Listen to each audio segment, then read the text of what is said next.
Hey guys, it's Miharu and welcome back to SpyroCast. This is episode 35 and I'm glad it's a nice rounded number because today I welcome back the very first guest I ever had on the show, AirBoyAaron. Hello, 'tis I, AirBoyAaron. Oh my god, can you believe it's been 5 years? Ah, God, I feel old. So, what have you been up to since you were last on the show?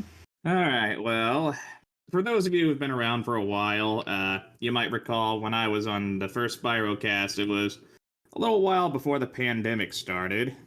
Then the pandemic started, and, I lost my job, I had to move out of my apartment, it was a whole ordeal. Oh no. Yeah, I was living at my mom's for about a year, and then I moved to a whole other town, I got a new job, I'm in my own place again. My sister started a family. I've been doing well for myself, my family's been doing well. The pieces are slowly falling back into place. I've been doing good for the past year or so. Alright, well that's good to hear that you've sort of gotten back on your feet since all that crap started happening. Yep, but the main thing that hasn't changed is I'm still a nerd, I'm still collecting, I'm still gaming, and I'm also still playing Spyro ever since Reignited came out. Yep. I think when we did the first SpyroCast, it was before Reignited even came out. Yep, that is correct. It was before. We theorized, we talked about things we wanted. I rewatched it recently, and I sounded terrible. I did not know how to talk. I still don't. I don't think I knew how to talk either. It was like my first attempt at really doing a podcast. So I'm like, going back and listening to those early episodes, I'm just like, oh my god, why did I talk like that? Why did I sound like that? Like, oh man. Well, you have done substantially better since those days. Like, when I first joined, I don't think you had more than, a couple hundred subscribers, and where are you at now? Yeah, you're right. It was really that long ago. I was just starting out. The second episode of SpyroCast was actually, I believe that was my 200 sub special. So yeah, that was a long time ago. So now on to the Spyro stuff. Do you think we could be getting a new game soon? Yes, I do think it's likely. I can't say when, but I do believe a new game is on the horizon. With all the hype going around, and to my understanding, Ripto is going to be a DLC character for that new Crash game. Team Rumble, I haven't played it yet, and I'm not sure if I even will. I'm crashed out. Yeah, there's it's just the content distribution that makes it kind of like it makes the burnout real, I guess. I like Rumble. I like Rumble a lot. I think it's fun, and I'll definitely be playing the Ripto stuff.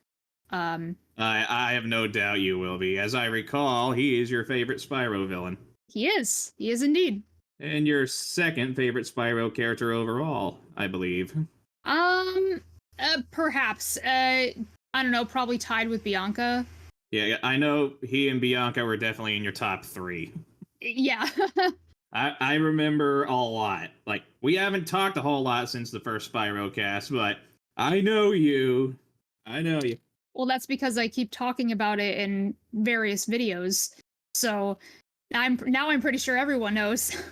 When we first met, we did click very well on a personal level. Yeah, we did talk a lot about this stuff. All right. Well, in regards to whether I think they'll make a next game, obviously I think they will. I just can't say when. But what do you think they're going to do for the next game? Like, story-wise, like, what are your theories on that? Well, that actually goes into my next question, which is, what are some of the most important things you think a new game should have? All right, me personally, well, I think they should definitely take a page from the Legend series, mainly the third game, and give Spyro the ability to fly whenever and wherever he wants. I think it'd be a good way to make bigger levels, add more collectibles, make more hidden areas to find the said collectibles. It could make boss fights more interesting. I just think giving him the ability to fly when and wherever would be a very nice addition. Yes. I think a lot of people want infinite free flight, actually. Well, it's just endless possibilities to what you can do with the levels if Spyro can go vast distances over those levels. True, but I feel like having that from the get-go, unless they cap it like they did for Dawn of the Dragon, um, or like in Nasty's Loot, where like the the higher you go in the level, like then the higher you can fly. It's like still some level of progression to it, you mean? Yeah, I like just going into something and being able to fly around wherever you want. I feel like would take away from some of the challenge that could be there. Well, just add more flying enemies or flying obstacles. I would not like flying enemies at all. That sounds horrible, actually. Yeah, I mean that's a good idea. So like if it's like a reward or they cap it in some way, I think it can work. But other than that, I would like to see a return to the traditional gameplay. Return to the first style, the first game style of like simple platforming. Oh yeah, like I do like the option to fly would be nice, but still you should maintain to a degree some of the a lot, if not so, or at least a little bit, if not a lot of the what made the original so great. Sure. Like I mean, giving them the ability to fly might hinder some platforming, but you know, there could be some areas where flying just, you know, isn't an option, like an area that's too enclosed or magically affected or something like that. Yeah, that sounds good. Like there's a lot of things that I think could be well implemented into a new game. Like yeah, I do want to see flying. I want to see cool new features. I want to see a day-night cycle. I don't know why I love day-night cycles in video games. Yeah, me too. I've been playing a lot of Red Dead. I always enjoy that. Oh yeah, yeah, that's great. And the day-night cycle could also affect how the enemies behave or what kind of enemies are out and about as well. Yes, much like Fungi Forest from DK64, my least favorite level. I absolutely hate that level, and it's because of the nighttime part. Also, another thing they definitely need to bring in for the next game, multiple breaths. It's been a while since we've gotten to indulge in that, and you know it could add more to the platforming and puzzle solving element as well.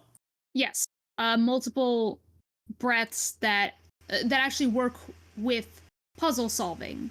Yeah, like that one level in Spyro 3 when you got the ice breath, when you can freeze enemies and nearby NPCs for blocks to traverse areas.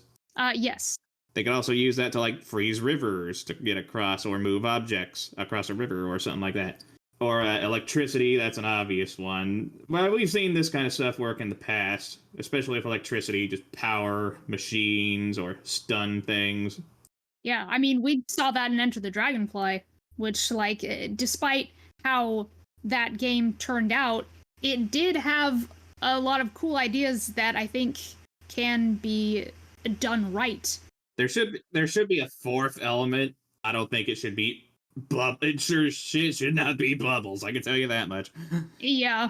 I don't know about Earth either, because in the Legend series, I really don't think that made a whole lot of sense.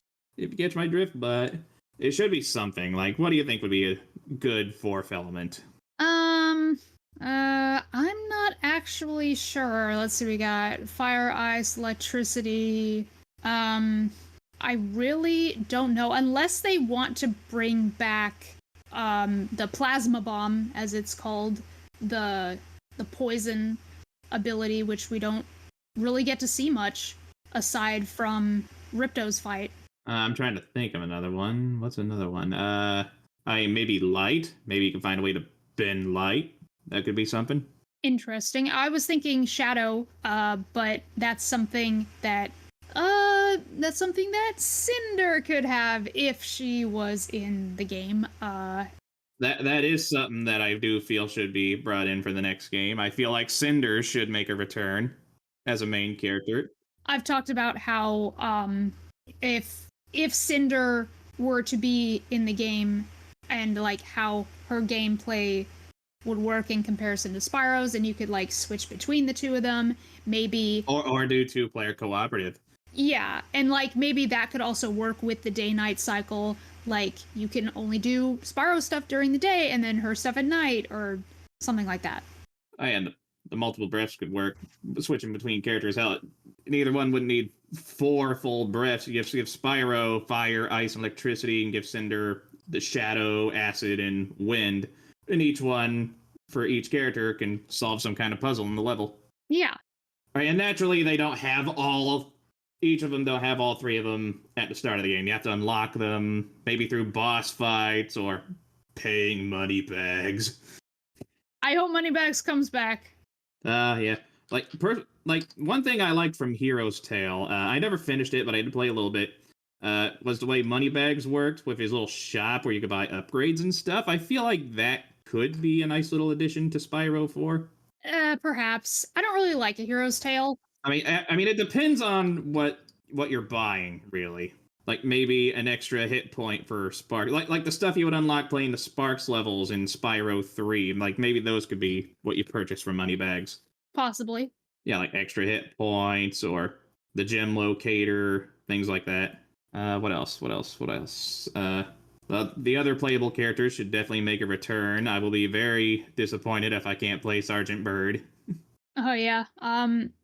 Well, when it comes to like returning characters, I feel like for some reason I feel like the critters kind of already got their time in the spotlight. So if they were to return, like they could still be there, like they could be part of the game. But I'm not sure if we should get to like play as them.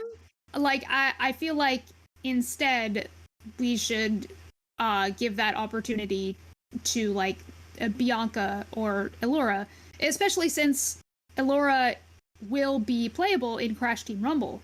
We were talking about the cooperative element. Maybe there could be certain sections in a level where Bianca and Hunter have to work together instead of Spyro and Cinder. That could be pretty cool. The Hunter and the Witch, it would be, or Sorceress. It would be an interesting way of doing things. Like maybe she could use her magic to make things float like targets or buttons, and Hunter has to hit them with the bow and arrow. They are more or less opposites of each other as far as how they would work in a fight and overall gameplay and platforming. Yeah, but it really makes me wonder how Elora is going to work in Rumble, because once we see that, then that could possibly give us an idea of how she might play. Elora definitely needs to make a comeback in the next game. I loved Elora. Yeah, I mean, she just needs to be there in general, because she just hasn't gotten a lot of screen time. What are your thoughts on the Elora and Spyro ship, while we're on that topic? I was never a fan of it, honestly. I know a bunch of people love it. It never clicked with me. I never really saw it as that when I was a kid. And I guess because I didn't see it that way when I was a kid, I still don't see it now. I think it's cute, but realistically, I don't think it would happen or would work. Like, if anything, Cinder would be the match for Spyro. Yeah, and like, there are people who don't like that. But I always liked that, I guess, because it was more like, I don't know, I want to say obvious, but I mean, it was kind of rushed at the same time because they were supposed to be more like siblings.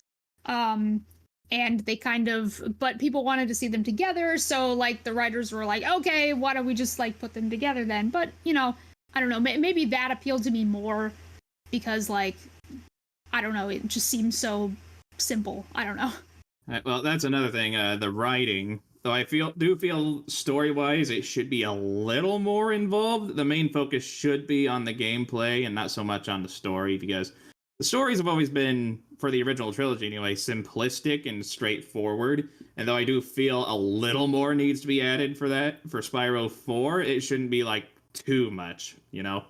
Right. The main focus should always be on the gameplay. But, like, speaking of the main focus, I want there to be more of a focus on Spyro himself, because he's always been sort of a blank slate. So I do want, maybe, if we had more of a story, something that's more involved, like with him. Something kind of along the lines of Legend, but not as dark and edgy. Yeah, I was actually thinking about this before you got a hold of me. As far as we know, at least for the rebooted story from Reignited, Spyro is the only dragon his own age we ever see, and we don't know why. Like, maybe the story could be focused around that. Spyro finally looking into that, figuring out what the cause of that was, maybe finding the other dragons his age. And maybe finding some female dragons as well. Yeah, that too. We see no female dragons. Like, where the hell are all the dragons Spyro's age, and where the hell are all the female dragons? Because clearly from the third game we see that all the dragons generally hatch at a specific time, so a lot of them are the same age. Yeah. And like the eggs obviously come from somewhere. It's like the female dragons are in another part of the dragon worlds, and the fairies take their eggs and bring them to the males. Yeah, like, I don't think they're imprisoned or endangered in any way. Otherwise, the males would have elaborated on that a little bit regarding where the eggs came from. So they didn't seem overly concerned when, oh, look, here's eggs. Let's just party. Right. Oh, by the way, all our females are captured in prison somewhere. We just got the eggs. Yeah, exactly. I think they're probably just in a safe location. Yeah, but why, though? Why are they being kept separate from the males? That's something they could touch on in the next game. Possibly. I do want to see that. Like, political differences. Huh. The males and the females have their own idea of how the dragon realm should be handled, so the females just got their own living space. Yeah, what are politics like in the dragon worlds? And they only get together during the year of the dragon to deal with the eggs. Exactly. Maybe the story could be when Spyro finds out what happened with the other dragons his age, it also kind of affected the females' home world, and Cinder is kind of a local hero there, and the two of them have to work together to save all the other dragons their own age, because I imagine like Cinder would probably be the only dragon her own age in the female world as well. So right.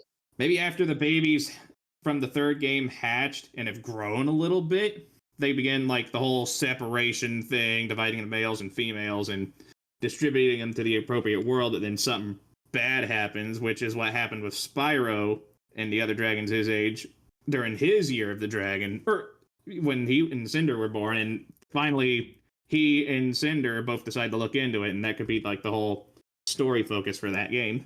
So basically, like, I'm thinking of like a rift apart situation here. Like, Spyro and Cinder are basically the Ratchet and Rivet of this. It's like some kind of alternate dimension thing.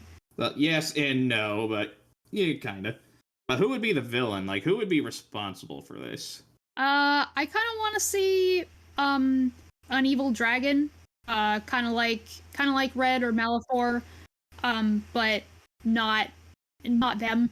God, I had this idea a long time ago with Bonsai Basher of like Gaul and Maya dragons, essentially, like sibling evil dragons. I really want that to be a thing.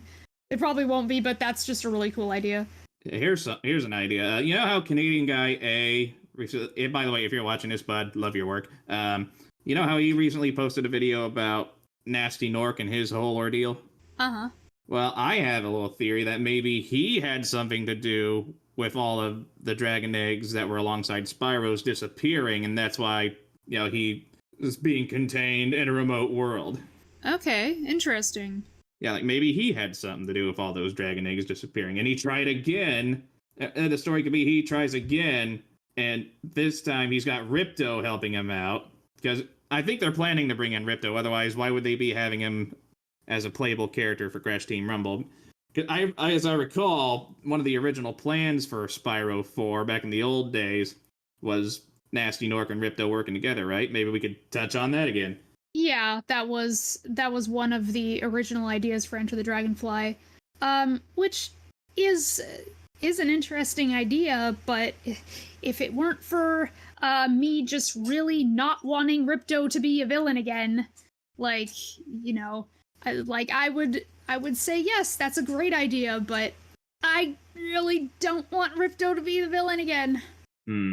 Well, I don't know what to say, because I kind of do want to see Ripto again, but no, for one thing, they have to explain how he survived falling in lava. Like, I think we discussed that before. But at the same time, I think a new villain would also work a little better. Yeah. Yeah, I don't know if that has to be explained necessarily, because, like, you know, the sorceress, like, she survived one fall in lava, why can't he?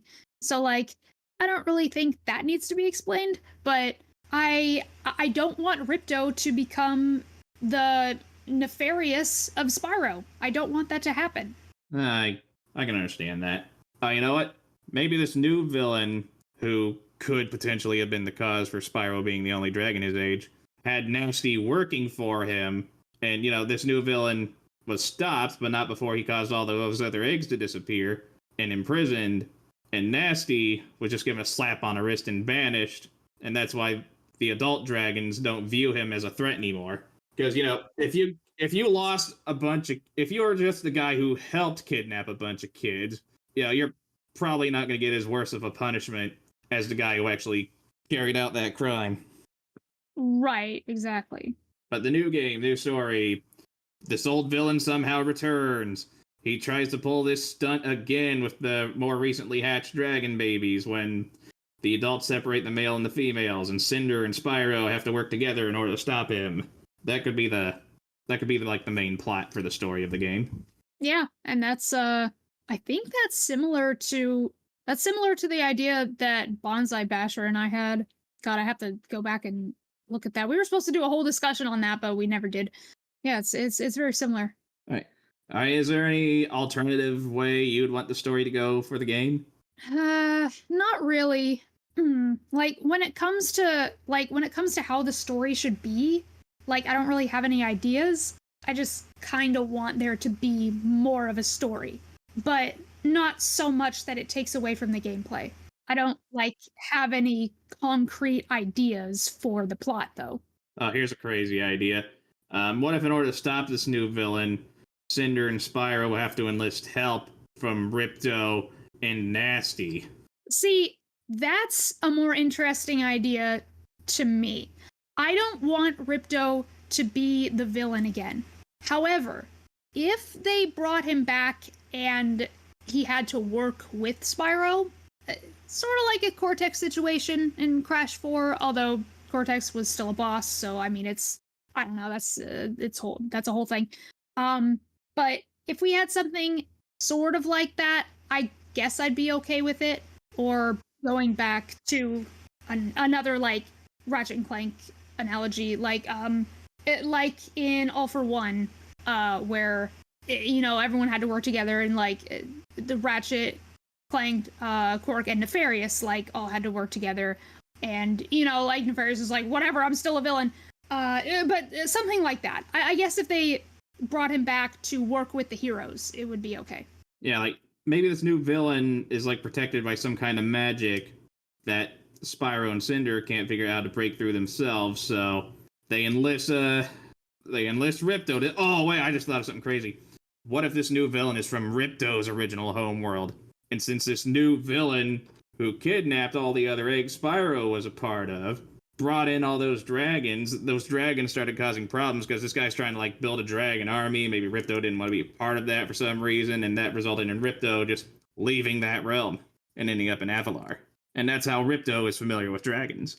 See, that's interesting because I think I've talked about how we could possibly see the dragons of Ripto's world, or just Ripto's world in general, because it's really interesting. Where did he come from? Why does he hate dragons? Because we never get that explanation.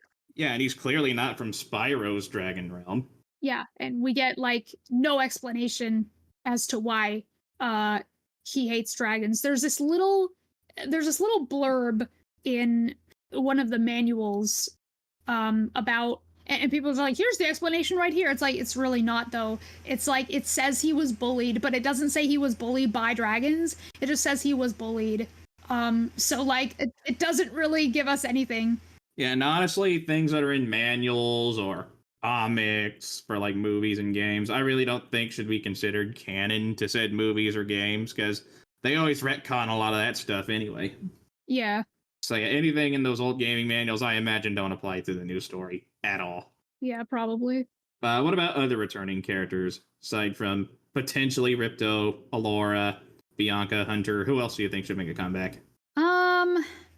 Let's see. Well, we talked about Cinder. I think that Ember and Flame, possibly. they could have small roles. Yeah, well, we're gonna need other dragons, Spyro and Cinder's Age, for this new game if that's the route they decide to go. So that those two could work, and we can introduce new dragons that are also Spyro and Cinder's Age. Yeah.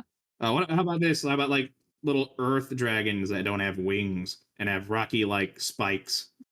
Interesting. Wingless dragons. Yeah, because we don't see too many wingless dragons. Hell, I don't think there are any wingless dragons in Spyro that I can think of. No, there aren't. Yeah, that could be an interesting concept. Make Earth dragons wingless. Interesting. For other characters, maybe like the sorcerer, but I'm not sure how he'd work.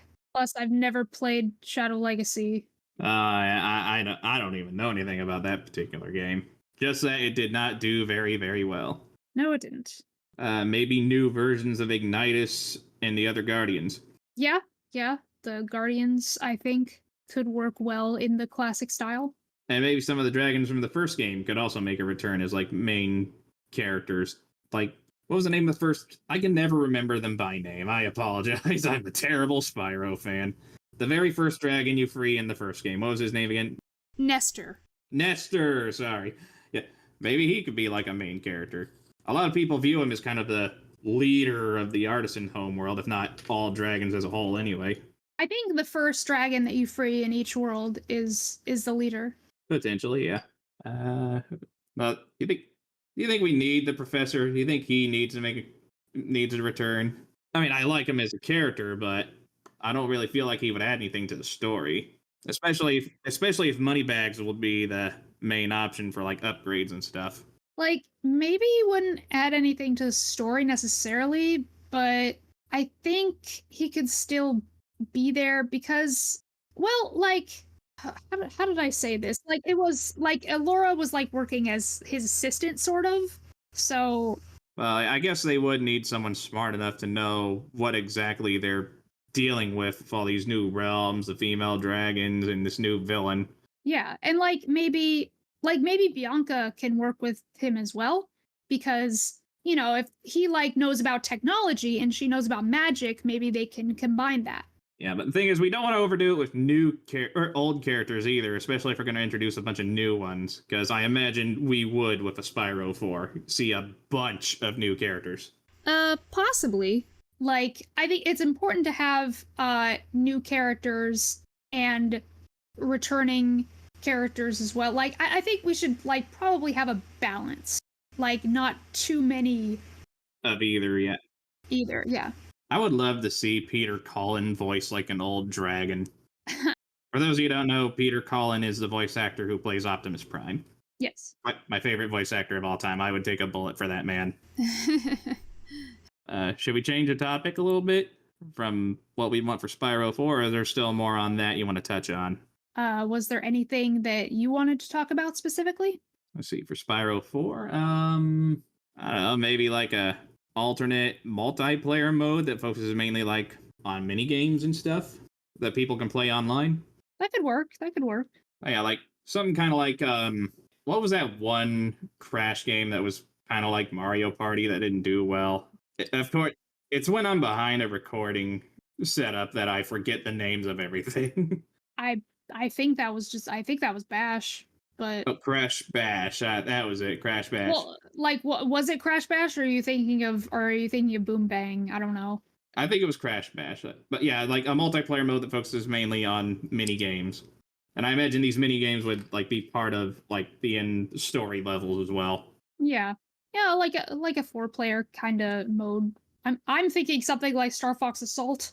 Like a dogfight, but with dragons. Yeah. That would be awesome. I would love to see that. Like a capture the flag kind of thing, but Spyro, Cinder, Flame, and Ember could all be the playable characters for it. Yeah, exactly. What else do I want to talk about regarding this? What are your thoughts on, after this, maybe they do a proper crossover between Spyro and Crash?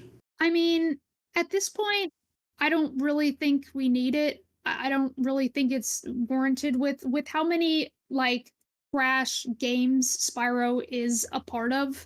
Like, I mean, how would it even work? Like it I don't even know how it would work. So like at this point I don't really like even think I want it. I mean, I feel it should happen, but they need to go into a good amount of thought and detail about how they need to do it.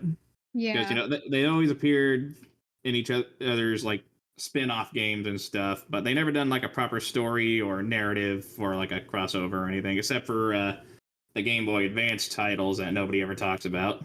I just pretend those don't exist. But like how would you take um like Spyro Orange and Crash Purple and like put that on modern consoles?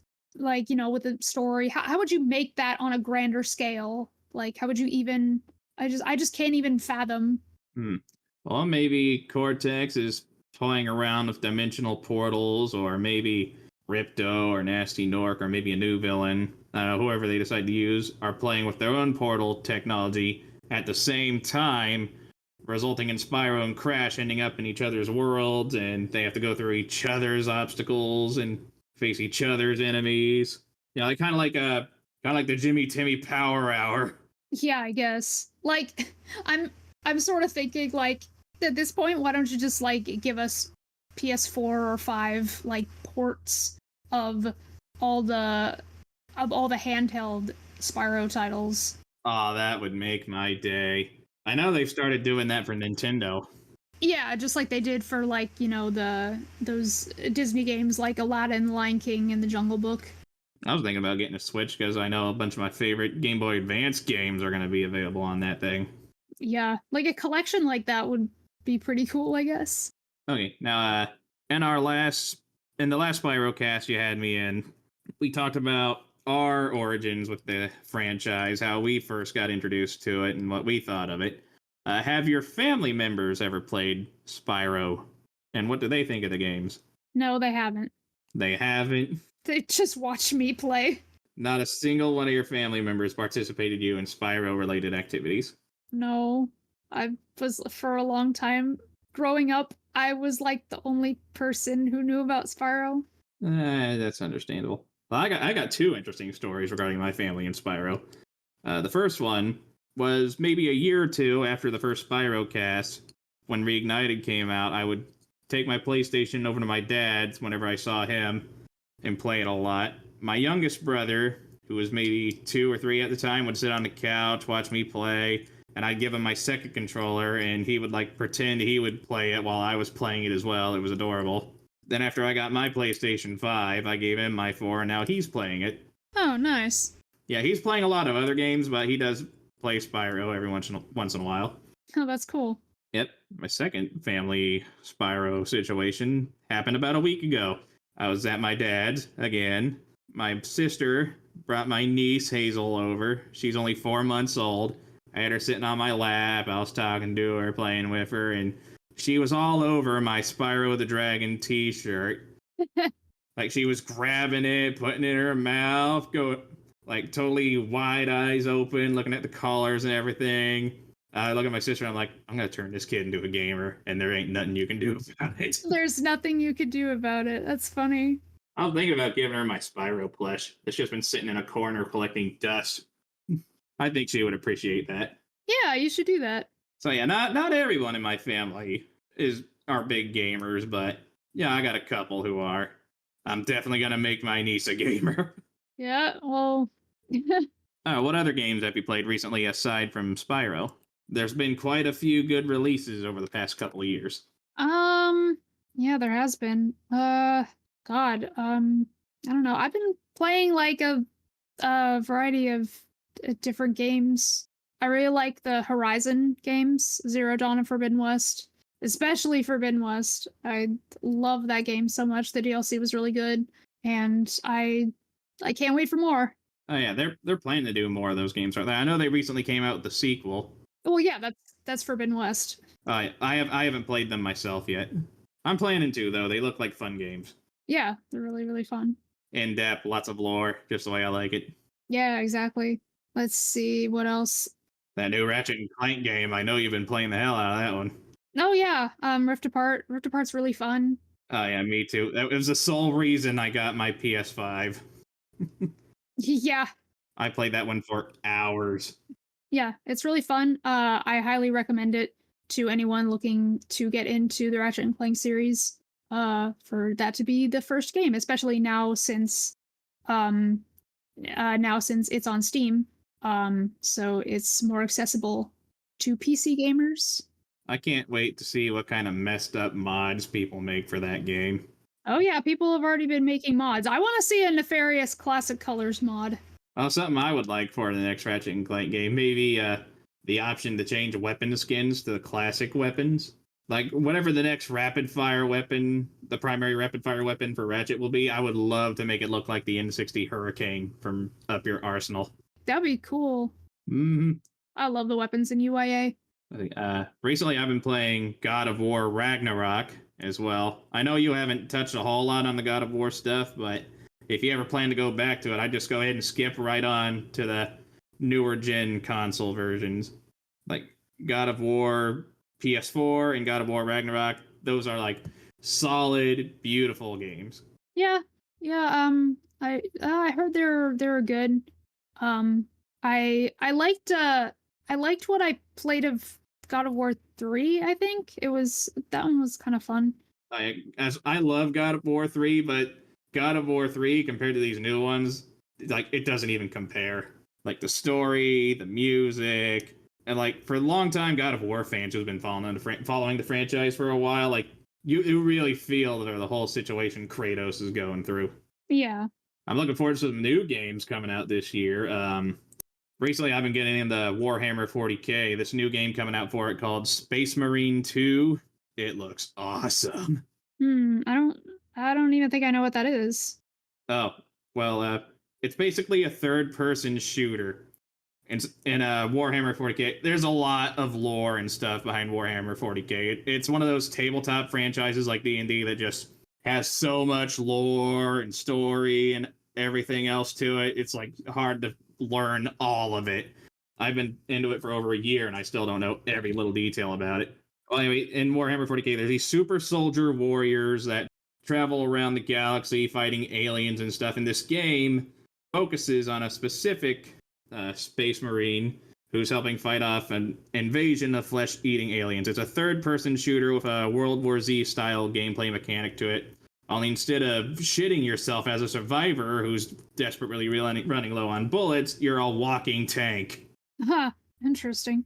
Have you ever played the Mass Effect games? I have played a little bit of them. I've been playing a lot of Legendary Edition. I've done multiple playthroughs of that. I have managed to get 2 people into the Mass Effect series. I'm so happy because I love those games. And I even like Andromeda, and I'm so looking forward to whatever comes next. I love turning people on to new franchises and stuff. I still look back fondly on the time I got you into Transformers by watching Transformers Prime. Transformers Prime is so amazing. I love that show. I heard they got a new Transformers game coming out called Reactivate. I believe Steve Bloom will be returning as Starscream. Yes, best Starscream. Yeah, that could be a fun game for us to look into. Like, we still have yet to do proper gaming together. That would not be a bad one for us to do. Yeah, that would be pretty cool. Yeah, I think the concept for that one is you just play as Transformers roaming around cities and shooting these weird virus robot things that have taken over the Earth. And Starscream will be among the playable characters. Cool. What design will he have, though? I'll send you some pictures after the after the podcast, but it'll be similar to the G1 design, but with like more details and stuff to it. Okay, But I hope sooner or later they will go back to a Transformers Prime style Starscream, the slender, sneaky, deceptive. Yeah, because like it's not only the voice that makes him for me; it's the design. Like you kind of gotta have both. Yeah, like they just blend well together. Yeah. I love how we can go from talking about one franchise to another. Right. Yeah, we are proper nerds. I imagine half the people watching this probably are as well. Yes, and if you are, you can join me on the next SpyroCast, because that is all the time we have for today. Well, thank you for having me. Yeah, no problem. It was really fun getting to do this again for episode 35. God, 34 episodes since we did the first SpyroCast. Yeah, and in the comment section, tell us what you're hoping for Spyro 4, because we very much want to know about it. And tell us about your favorite games and other things you might like as well. Yeah, just tell us everything, especially if it's about Spyro. Yep, love hearing about Spyro. Okay, well, yep, that is gonna do it. Thank you all so much for listening, and I will see you in the next SpyroCast. Till then, this is Miharu, signing off.